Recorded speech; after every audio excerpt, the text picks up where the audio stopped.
Preparado? Sua Bíblia está aí?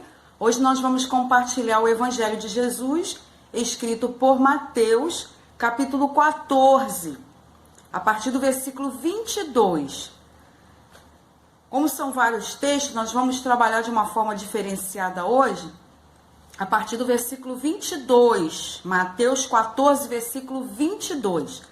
O texto diz assim: E logo ordenou Jesus que os seus discípulos entrassem no barco e fossem adiante para a outra banda, enquanto despedia a multidão. Vamos começar por partes.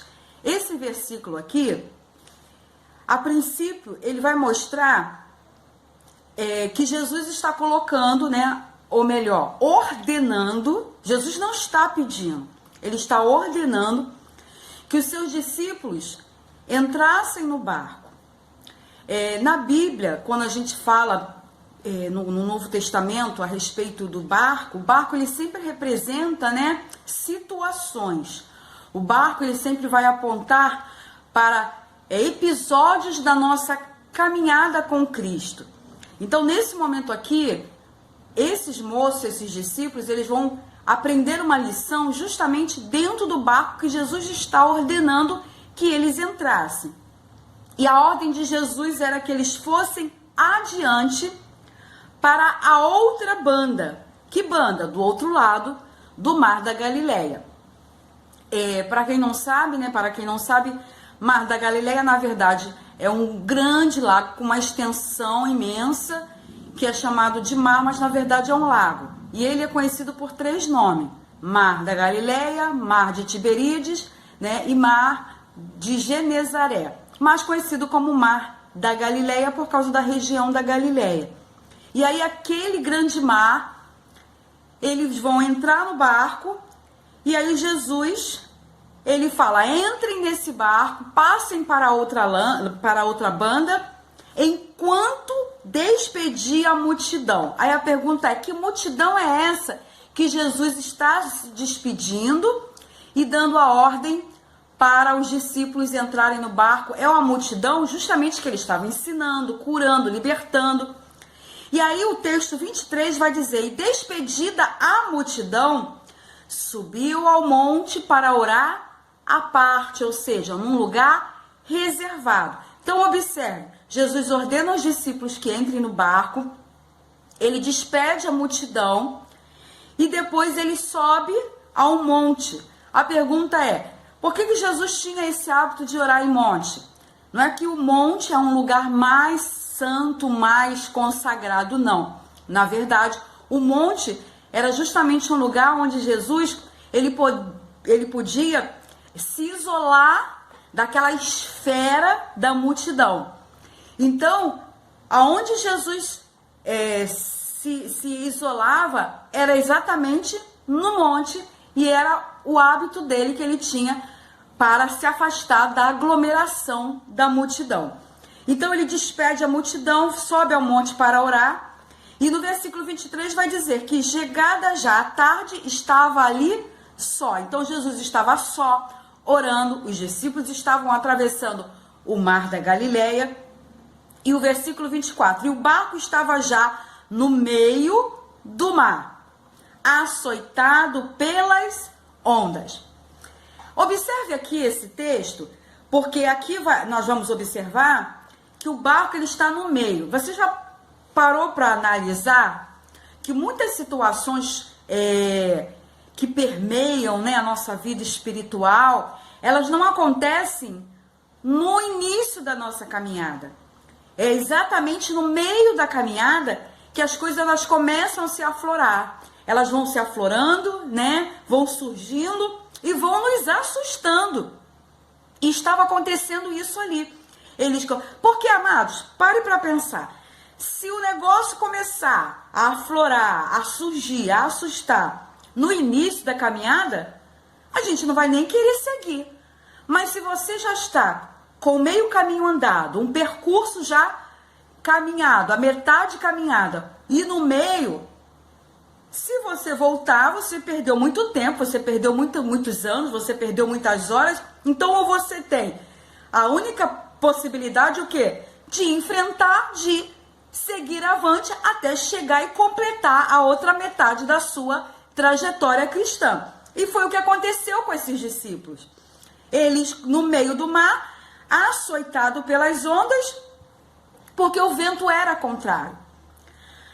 Quando a gente fala de vento contrário, muitas vezes, né, as pessoas falam de vento contrário de uma forma assim bem negativa. Só que o vento contrário, à primeira vista, ele é negativo. Por quê? Porque ele está contrário à direção que nós estamos indo. Os discípulos, eles estavam indo para lá e o vento trazendo a força das águas, empurrando o barco o quê? Para trás, de forma a recuar os discípulos. Então, esse vento contrário, que na verdade parecia ser algo ruim, era algo que estava, né, trabalhando no caráter daqueles moços que estavam no barco. E o vento contrário, ele nos possibilita isso, nos possibilita o amadurecimento, a maturidade cristã, né, que é o amadurecimento, a submissão a Deus, o aprendizado de intimidade com Deus. O vento contrário, ele nos torna pessoas com uma estrutura de resistência aos dias maus. Então, a condição do vento contrário em nossas vidas é nos possibilitar, né, possibilitar a cada um de nós vivermos uma vida cristã, não de superfície, mas uma vida cristã de profundidade. E aí o texto continua dizendo: mas à quarta vigília da noite, dirigiu-se Jesus para ele, caminhando por cima do mar. Aí você imagina agora os discípulos desesperados, o vento contrário, a quarta vigília da noite. Aí começa. Que hora que começa a primeira vigília? Vamos lá? Primeira vigília, 18 horas, 18, 19, 20, 21. Segunda vigília, às 21 horas. De 3 em 3 horas contava-se uma vigília. Aí 21, 22, 23, meia-noite, a terceira vigília. Meia-noite, 1, 2, 3 horas da manhã, a quarta vigília. Então Jesus estava chegando à quarta vigília, ou seja, às 3 horas da manhã, Jesus dirige-se para aqueles moços caminhando por cima do mar. E aí o que acontece? Os discípulos, quando veem Jesus caminhar sobre o mar, eles começam a ficar apavorados e começam a gritar: é um fantasma! E gritaram com medo. O texto aqui, ele é bem preciso, ele não deixa nenhuma margem de dúvida a respeito do sentimento daqueles discípulos. Eles estavam com medo, apavorados, a ponto de verem Jesus e o confundirem como um fantasma, como algo do além. Não é isso que acontece comigo e com você quando nós estamos, né, na caminhada cristã, ou quando o vento começa a bater no nosso barco, começa a querer derrubar? O primeiro sentimento que vem é o quê? Ah, é Satanás que está fazendo isso, é o diabo que está fazendo isso, é obra de magia negra. Amados, quem estava no controle da situação ali dos discípulos era o próprio Deus. Deus estava permitindo tudo aquilo para que aqueles moços que andavam com ele não conheciam, porque os discípulos viam Jesus realizar a multiplicação dos peixes, porque se você for olhar para os versículos anteriores, você vai observar que esses moços que estão dentro do barco, apavorados, confundindo Jesus com o fantasma, são os mesmos moços que experimentaram e viveram o sobrenatural da multiplicação dos pães e dos peixes. Só que o coração deles não estavam ainda inclinados a servirem a Deus de uma forma a serem considerados como moços, como discípulos maduros, com nível de profundidade de conhecimento de Deus. Inclusive, eu tenho até um outro vídeo que eu falo a respeito disso, de que sinais e milagres não são suficientes para mudar um coração endurecido, não são suficientes para converter corações, libertar, não. É necessário que uma intimidade, um conhecimento da palavra e um conhecimento acerca da pessoa de Jesus Cristo. E aí a primeira coisa que a gente vê na hora da dificuldade, é o diabo. Na verdade, quem estava indo na direção daqueles moços sobre as águas era o próprio Senhor Jesus. E aí Jesus chega e fala para ele, versículo 27, tem de bom ânimo, sou eu, não temais. Jesus já chega dizendo, tenham bom ânimo, parem com esse desespero. Não é fantasma, não é diabo, não é o homem, mas sou eu que estou vindo ao seu encontro, sou eu que estou permitindo esse vento contrário, porque vocês andam comigo, vê multiplicação de pães e peixes, vocês veem eu realizar coisas sobrenaturais, mas vocês são ainda meninos, vocês não me conhecem. E respondeu-lhe Pedro e disse, versículo 28, Senhor, se és tu, manda-me ir ter contigo por cima das águas. Olha que coisa perigosa.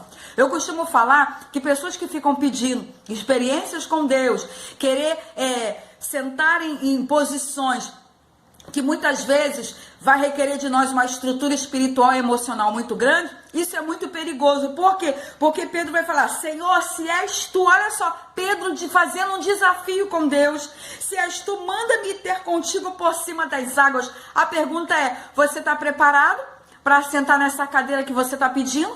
Você está preparado para assumir esse posto que você está pedindo? Você está preparado para assumir essa liderança que você está pedindo? Você está preparado para ocupar esse espaço que você tanto está pedindo e está orando? Porque Pedro quis agora encarar esse desafio. Se és tu, manda-me ter contigo por cima das águas. Aí a pergunta é, está preparado para encarar fortes águas, para encarar fortes ventos, para encarar fortes perseguições, fortes adversidades, fortes traições? Pedro, ele fala isso. E aí Jesus fala, vem. E Pedro, descendo do barco, andou sobre as águas para ir ter com Jesus. E sabe o que aconteceu? Mas sentindo o vento forte, teve medo. E começou a ir para o fundo, e aí ele clama dizendo, Senhor, salva-me. E logo Jesus, estendendo a mão, segurou e disse-lhe, homem de pequena fé, por que duvidaste? Você não me pediu experiência? Você não está entendendo que pisar sobre as águas sem afundar requer um caráter, um coração convertido, um novo nascimento, um nível emocional equilibrado? E aí Jesus vai dizer, homem de pequena fé.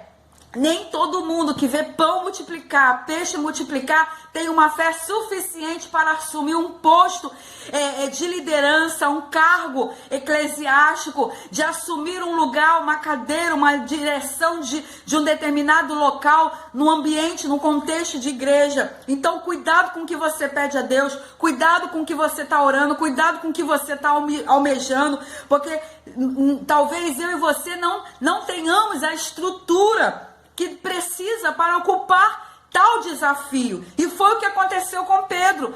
Pedro, ele olhou e falou, se és tu, manda-me ter contigo. Olha só, fazendo um desafio com Deus.